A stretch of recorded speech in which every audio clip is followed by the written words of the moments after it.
right, so, well, David, another successful but bittersweet closing. Yep.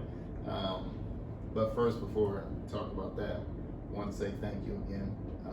Been a great client. We're going to miss you.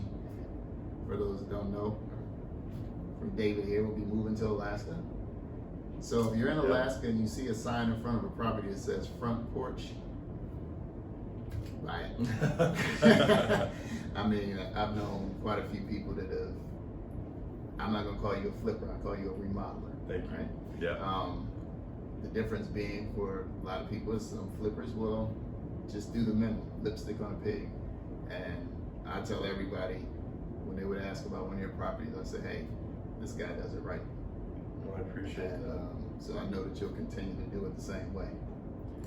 But we're at the end of the road on this property, and like I said earlier, it's a little bittersweet, but I'll let you tell your story and maybe help some other people that might get into, or help them not get into the situation that you experienced. Yeah. Well, I think it is sort of just how the market is evolving, where investment companies are buying houses by the bulk to use them as rental properties. And as a seller, if it's a good idea to do research on who you get an offer from at first, because as attractive as a cash offer is, if it is an investment company, there's a chance that they can pull you through a series of loops to ensure that they're getting the lowest price and it's all on their terms, which can be super frustrating if you're on a tight deadline. If you are wanting a transaction that's full of transparency, those are two things that definitely tripped us up here at the end of this transaction. So I know a lot of regular consumers, not just people that invest in property, they get these offers, right? They're like, oh, I'm selling my house for $300 and cash offer $300. So sounds like what you're saying is that offer may not even be what they think it is at first.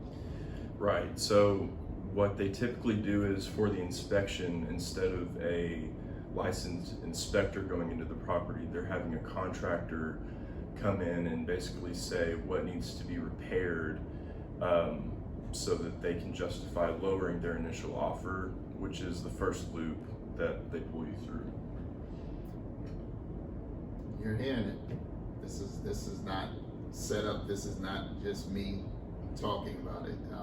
Something I've talked about previously, and we try to tell people it does sound attractive at first, but there's a cost to convenience, and people have to remember that these companies are huge, right? I mean, with that company that bought your properties, probably, from what I saw, they said they managed it $2 billion in real estate. Yep. So that's not, David calling you asking to buy your house. That's basically no one, because you don't know who it is. And their bottom line is profit, it's not people. Right.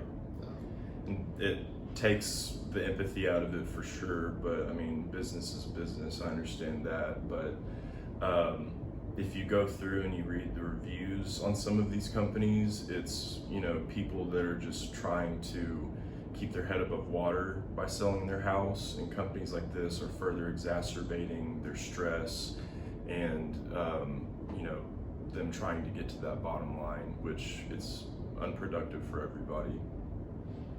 Yeah, and fortunately we got through it. It wasn't the quick close that they said. No. But it's over and done with. And again, I like to say that it's been a pleasure working with you. We really appreciate having worked with you over these years. Yeah. And hey, if we ever get to Alaska, we're calling you. You know that, right? Yeah.